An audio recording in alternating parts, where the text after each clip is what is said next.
Hello and welcome back to the Corruptive Chaos channel. I'm your host Corbin, and today we'll be reviewing Doctor Strange in the Multiverse of Madness. I did what I had to do to protect our world. You cannot control everything, Strange. So I think going right off the bat, it is worth noting this is my first MCU review.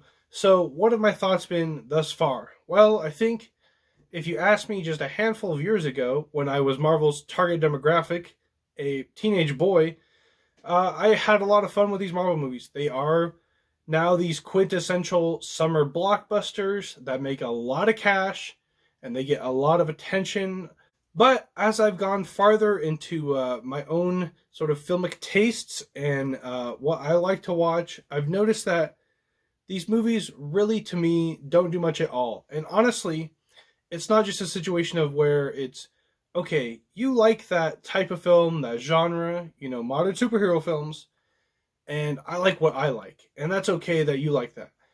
But to me, there is a disconnect. I don't totally get the love or the draw that the Marvel fan base has with these. To me, a lot of times they are shot really flatly. I care about a director and writer's vision that they're trying to put on the big screen. And I just think that a lot of what ends up happening in these Marvel films is that a lot of things feel corporate mandated or mandated by the higher executives. And also the filmmaker is constrained to how their film fits into the rest of this huge now cinematic universe. This Doctor Strange sequel is, I believe, the 28th Marvel film that doesn't even touch the mini-series or limited series, whatever you want to call them, that have begun to appear on Disney+.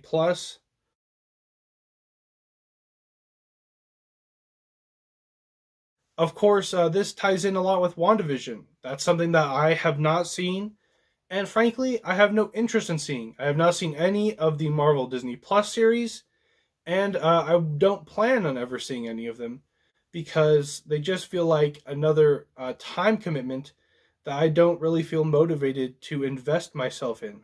So, and this is technically the second Doctor Strange film, a sequel, a follow-up to Doctor Strange back in 2016, so nearly 6 years now. But the thing is, Doctor Strange, he has appeared in Infinity War and Endgame, and recently, Spider-Man No Way Home. The multiverse concept, of course, spoilers, I guess, for that film, not this one. That's how, we were able to get back the two previous big screen incarnations of Spider-Man. Ironically, one of those is the incarnation that Sam Raimi created with the Tobey Maguire character. I really wasn't a fan of that film at all. I think Disney and Marvel are really great at making you feel great and sentimental, and in particular on the last Spider-Man film, nostalgic for these previous properties and films that you've already seen and probably love a lot more than the newest version. So I guess what I'm trying to get at is this film doesn't exist in a vacuum. It's just not its own thing. It's not just one sequel to one film. It is one piece of this huge, huge puzzle now, where it has to fit in with other characters and stories being told, that will probably affect things to come for years down the line. How did things from dozens of previous films go into making now this film? Every night, I dream the same dream. And then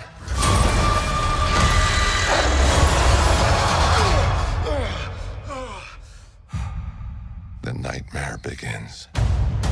Still, though, I think that the MCU, the stories that they tell, the themes that they touch on, are usually so shallow. It's just there so that they can say that they had a story. I think a lot of times the stories that are being told, they're just there to hang up visual effects. They're just there to exist to facilitate big action sequences or funny one-liners, comedic moments, and not really tell anything big or anything with weight.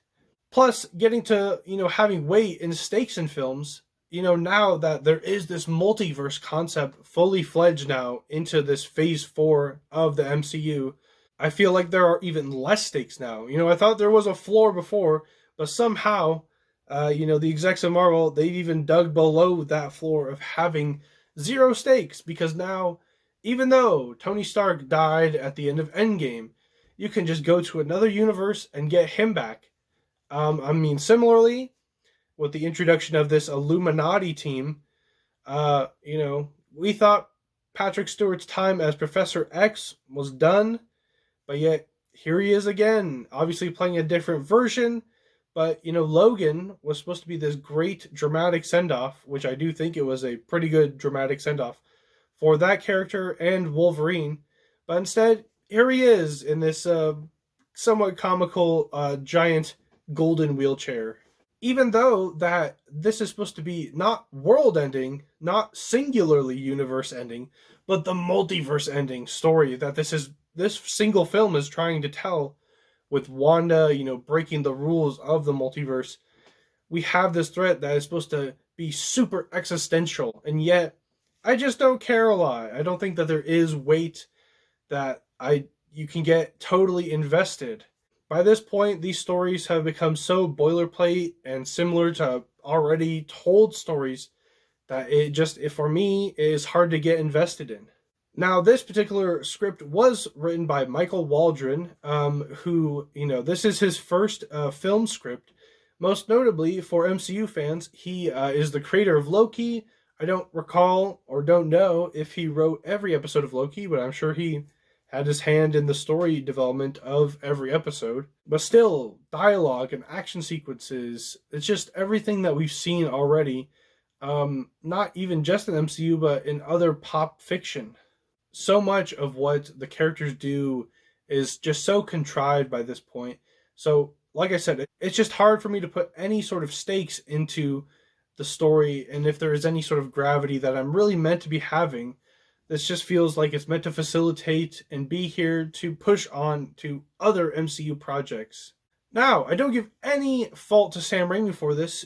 As the director, sure, a lot of times you will work with the script writer, but here, Sam Raimi came on late in development. Scott Derrickson was fired or whatever that situation was. Sam Raimi was brought on already after the pre-production phase had begun. So to me, it's kind of a miracle that he was able to infuse any of his signature over-the-top, exaggerated camera work and style into any scenes, let alone scenes that are extremely VFX CGI heavy, because that sort of previs, as I said, that's been going on for months, possibly years. So the idea that Sam Raimi's style was able to occur with CGI moments is impressive to me. You opened the doorway between universes, and we don't know who or what will walk through it. So to me, the story just doesn't take much in the way of any risks. Just look at other MCU projects. They don't push the barrier. They stick with what is safe. Just think of the villain is just the hero but bad sort of archetype that we've seen over and over. It happens in Iron Man, Ant-Man, Black Panther, and even kind of in Doctor Strange. So I guess I'd like to move on to the characters. I think first and foremost, the surprise villain, that is kind of a spoiler, is Elizabeth Olsen as Wanda Maximoff. She is actually really impressive in this role. Still, though, as I said, I don't know how this is a sort of fulfilling arc for her character, as I haven't seen WandaVision. I don't care to see it. I've heard mixed things about how this film treats her character, post WandaVision, the series. Scarlet Witch, a lot of times, is shot very scarily by Sam Raimi. I think the parts with her where she is just going full rampage, she's killing people, and it's as in a brutal and horrific way as a PG-13 film, I think, can be. I think this is the only moment of this film being sort of pushing the boundaries, is that the sort of gore, the bloodiness, the fact that this is kind of a horror film. pushes the boundaries in genre in a way, and the way that Sam Raimi handles tone, the way that he probably visualized and shot her with the camera, makes her look very intense and horrifying at times. Wanda, what do you know about the multiverse? Viz had his theories. He believed it was dangerous. It is worth noting that my favorite genre is totally horror, so to see that this big blockbuster franchise is finally moving to a genre that I like, with, kind of it happens to have superheroes in it, is kind of fulfilling in a way. Here we are at this, and like I said, the deaths can get brutal. The things that happen with the multiverse, that's about the only sort of even hints of cleverness that come about with, seeing different versions of Doctor Strange. There is an evil Doctor Strange that we do get to meet, and at times the battle between our hero, Doctor Strange, and the Dark Doctor Strange can get pretty intense. So then on to another character that really, really was sidelined in the original Doctor Strange, to which I have only seen the first Doctor Strange one time. I caught up on all those MCU films from the beginning up until Endgame when that came out. After that, I'm starting to be quite selective. But getting back to that is Rachel McAdams as Christine. This, of course, was Doctor Strange's, Stephen Strange's sort of forced love interest in the first Doctor Strange. I don't think there was anything natural about that love story, that romance that was being told. She got hardly any screen time. She was not developed at all. She was very two-dimensional. And in this, I honestly think that the writer, who, I'm not giving much credit to, is actually poking fun at the last Doctor Strange for how shallow her character development actually was. In particular, I'm thinking of her reintroduction scene at the wedding that Stephen is attending. It's not between them. It's between her and some other guy. We don't really get to see him very much. But there, she's like, yeah, Stephen, you were off doing other things. You were trying to be a superhero, and you cared more about your job than you cared about me. And yeah, it's kind of like the screenwriter of the previous film cared more about the superhero plot lines than creating any sort of, natural romance plot line. That's not any sort of insult to Rachel McAdams. She just doesn't get a lot to do in that first one. And in here, it's interesting because we spend a lot of time with an alternate universe, Rachel McAdams, Christine, and she is much more cynical. She doesn't like Doctor Strange, really. She is skeptical of the intentions of every Doctor Strange. And in that, we do get some sort of arc with her. It's not very deep, once again, though. It does just feel like an obligatory thing to bring her back because we got to bring back the character love interest that was in the first one. And I think really the character of Doctor Strange doesn't need a love interest. And I think this sort of reaffirms that, in that she doesn't care about him, Christine, this alternate version, very much. She sees that he can be a good man, but, he should just leave her in the past, and she should go back to her own reality, own universe. I'm sorry, Stephen. Your desecration of reality will not go unpunished. And then we have a new edition of America Chavez, played by Xochitl Gomez. And this is a teenage character that is a multiverse traveler. She is a superhero. Her power is to travel between the universes in the multiverse. And basically, this character, this human being, kind of acts as a MacGuffin for Scarlet Witch, because her whole intention, Scarlet Witch's intention as a villain, is to take that power to travel universes from America Chavez, killing her in the process. But she wants to go to another universe where her children are still alive. Once again, that was something I was unaware of. I guess those kids existed in WandaVision. She was a fun enough sidekick, while Wong gets sort of trapped by Wanda, and they have to go on to do their own sort of side plot. Now America gets to be the new sidekick to Doctor Strange in this, and they have a good buddy situation where, she kind of looks up to him, but Doctor Strange, he has a bit more bitter, cynical, witty, egotistical personality, certainly pretentious at times, and she is just sort of, a fish out of water in traveling through these different universes. I'll finally talk about Benedict Cumberbatch, who, I've already been talking about him, but he is the titular Doctor Strange. So I thought he played the sort of, as I've already said, kind of Tony Stark ripoff in the first Doctor Strange pretty well.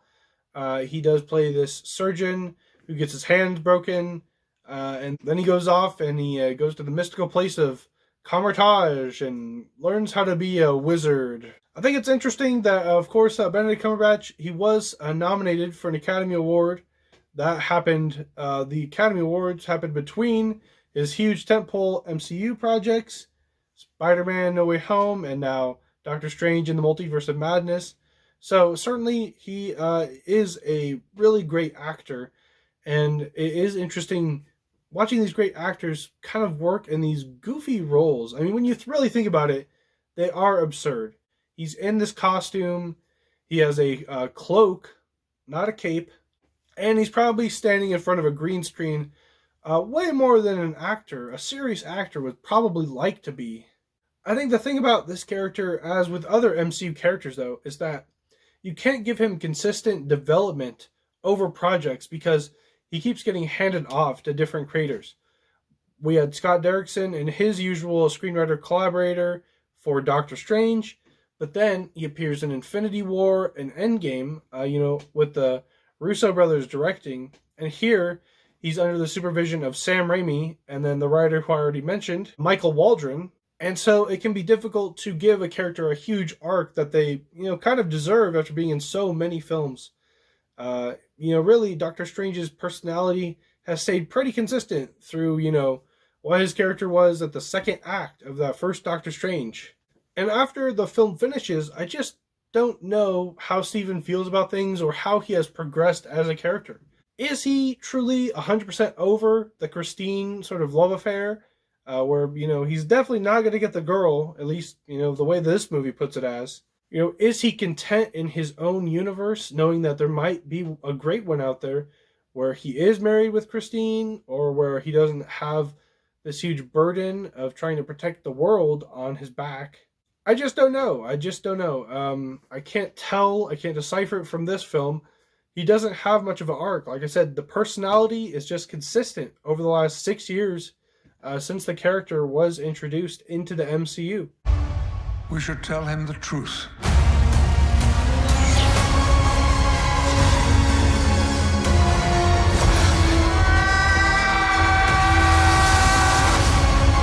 To shift gears, I guess I'd like to talk more about Sam Raimi, because why not? He's one of my favorite directors ever. He's directed some of my favorite films, particularly Evil Dead 2 is one of my favorite films of all time.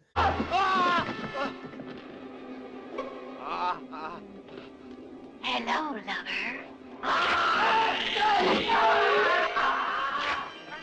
He, of course, had his foray into directing Marvel adaptations before, with the Spider-Man trilogy.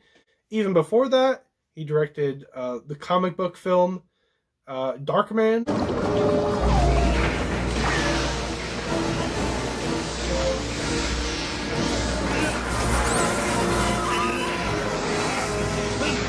Sam Raimi, he knows how to frame and compose a great Dutch angle shot. And wow, this film certainly has probably the most Dutch angles in any MCU film. It's just a framing that I love, but it's always used to make the frame more suspenseful. It's not just these flat, wide shots, and your mind can drift during just those few seconds. But here, the Raimi sequences that are very noticeable, you should be very invested. I mean, there are some great sequences in this that are truly impressive, and they are some of the best that the MCU has to offer. I think that there are a lot of in the eyeball shots where it goes into the character's eyeball and then into their mind and comes out of an eyeball. Very impressive stuff. There's some extremely goofy moments where you get that Raimi comedy tone, but then it just switches on a dime and moves to horrific, terrifying stuff. that Raimi has been so good at throughout the decades. Still, though, it's clear that there was a lot of shots that were already possibly done or completed or mandated, or I don't know, they could have been just second unit shots of just, like I said, dull wide shots, like dull over the shoulder dialogue sequences with two characters. Particularly, I noticed this when Wanda and Doctor Strange are flying right before the battle to Kamar-Taj, and the two are just floating there, and they're clearly in front of a green screen of just the sky, and it's just over the shoulder stuff, and they're talking for a minute, maybe 2 minutes, and it's just, my mind starts to wander at those parts. And this is supposed to be an exciting blockbuster film that never lets up. Things just got out of hand.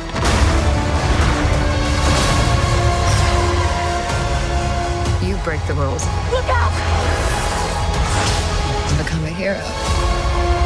But then on the other hand, just probably minutes after that sequence that I talked about, in the aftermath of the Battle of Kamar-Taj, we have America and Doctor Strange and Wong and some other, magical guards or whatever inside of this room, and Wanda is able to attack them, I suppose, through reflections. So she just grabs these guards through puddles, reflection puddles, out of nowhere, and it becomes this really horrific, terrifying sequence that still is able to keep, balancing with the terror, this goofy comic book tone. It's that, it's this magical stuff where they're covering up reflections. Eventually, Wanda brings her arm out of a gong reflection, and it really is shot like a horror film. I guess the point I'm making here is that the Sam Raimi over-the-top, exaggerated, in-your-face style contrasts so much with the usual MCU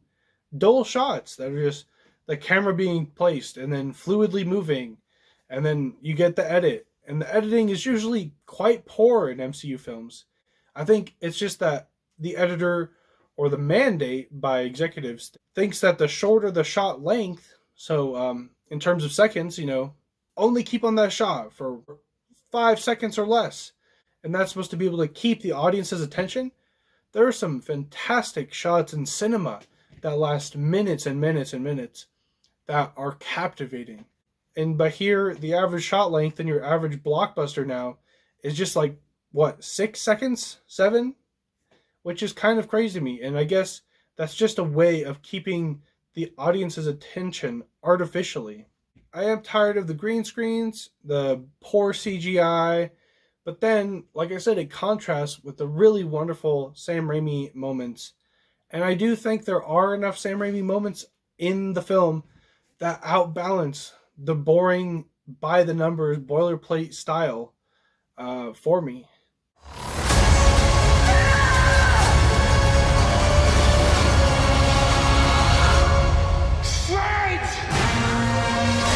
So, like I've mentioned, the story isn't anything to write home about. The story does facilitate these really great horrific moments, though. So I don't know how much in the way to give it praise or attack it. It's really mixed to me. And that's kind of my overall thinking, is that I'm very mixed on this film. I love Sam Raimi. He's one of my favorite directors ever, like I've already said. And so I just don't get the story going into this. We have these characters and they're just running around. They're going after these other MacGuffins. There's these 2 magical books. There's the Book of Vishanti, which is the good book that Doctor Strange has to go and get to defeat Wanda. And then there's the Darkhold book that Wanda uses for her witchcraft and demonic sorcery, which I do like the moments that it gets into that. The red imagery that surrounds Wanda really just intensifies the horror. But then, we're just off on this adventure to get this magical blue book. And Wanda immediately destroys it. So it's just, how do I have any stakes when these MacGuffins mean nothing to the story in the end? The Darkhold book also, it reminded me a lot of the Necronomicon from the Evil Dead films, which, anything that can remind me of Sam Raimi's Evil Dead series of films is a positive in my mind.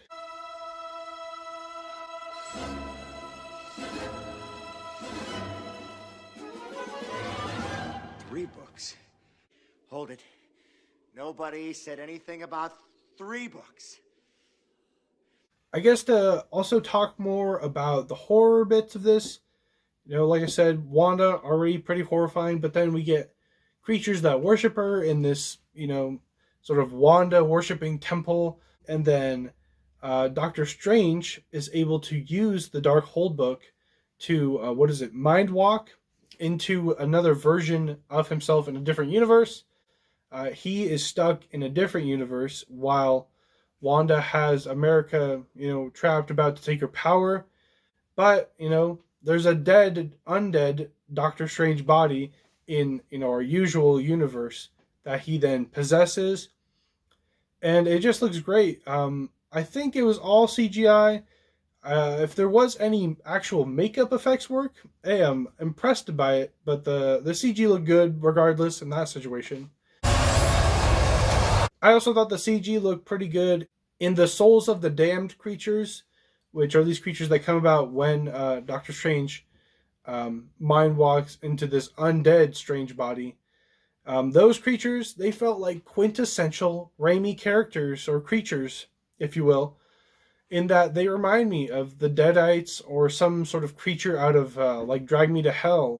And any time that he was able to infuse his style in that CGI, I thought, how did that happen? Because the previs, like I've said, has probably been going on for months or years. I'd also like to mention the Danny Elfman score. It rocks. Danny Elfman is probably my favorite composer. It's hard to say.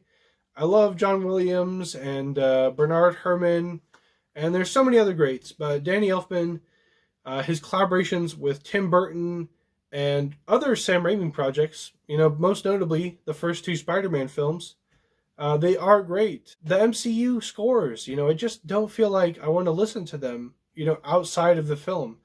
But here, I'll probably listen to the Danny Elfman score outside of watching the actual film with it accompanying it. He's able to just punch the emotion, whatever emotion it's, trying to intend, whether it's horror or, any emotional sort of heartstrung moments between Strange and Christine. In those suspenseful moments, Danny Elfman, his compositions are so bombastic. And I just think they really tie in well with the Raimi style. And I'm glad those two have collaborated over the years.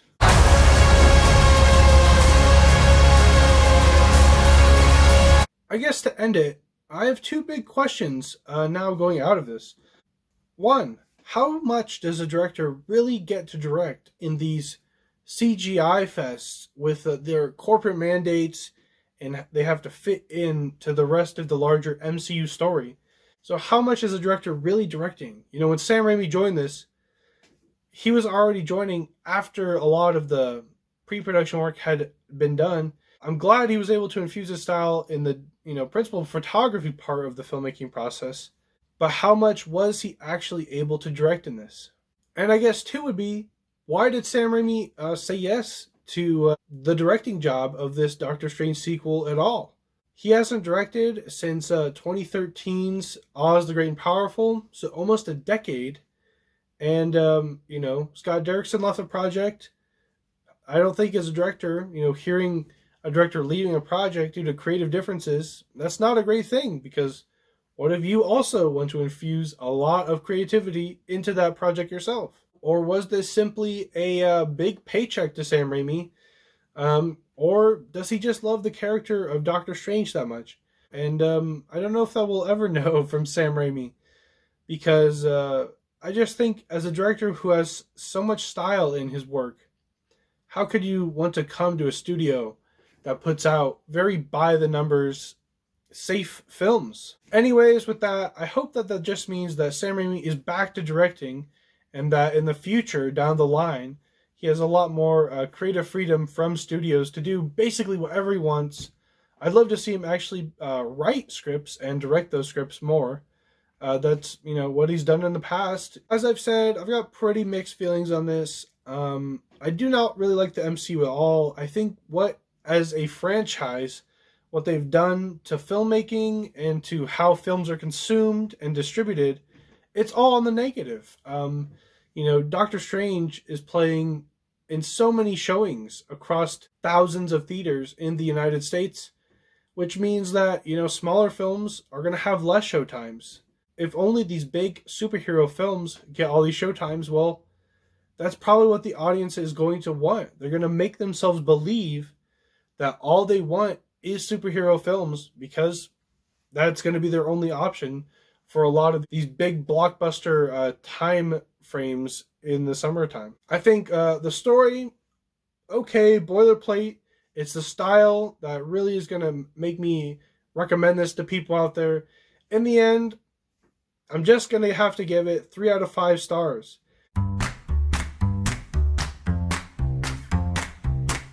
There are moments in the film that make me feel so great that Sam Raimi directed this, that Marvel gave him creative freedom. And then there are other parts that make me kind of wince and that make me go, really? This again? Getting some dull sequence. Of course, my opinion doesn't really matter on this matter. If you like Marvel, you're going to go see this. So I guess I do love that with the Sam Raimi film, he was able to put in his 2 usual obligatory cameos. One, of course, is for Bruce Campbell. I mean, really, that might be my favorite moment in the entire film. When Bruce Campbell shows up as Pizza Papa, and he's about to squirt mustard on Benedict Cumberbatch's face, and then Doctor Strange uses his magic to make him do it to himself. It is quite absurd, and I think anytime Bruce Campbell appears in a cameo role in a Raimi flick, sometimes it's just for him to be goofy, other times it's kind of to torment him, to torture him. And then the other cameo, the second one, is by Sam Raimi's car. I did notice it. Sometimes, if I'm watching a Raimi flick that I haven't seen in a while, or one that I haven't seen at all, I might miss it, which is crazy, but I did spot the Raimi Oldsmobile. It was floating. It was in the universe that had collapsed in with another universe where the Dark Doctor Strange was. Then another thing that I didn't really want to talk about because I thought, it was entirely sort of a fan service thing. That was the inclusion of the Illuminati that I already mentioned included Patrick Stewart as Professor X, and then the fan casting of John Krasinski as Mr. Fantastic. I don't really love when things like this appear. It just really does feel like fan service. And maybe those characters will appear in later versions. I don't know. But because of my feelings on it, it felt pretty great to see Wanda absolutely tear through that whole team of superheroes. So, thanks for watching, everyone. Let me know, did you watch Doctor Strange in the Multiverse of Madness? Comment down below with your thoughts, and stay tuned for the next video.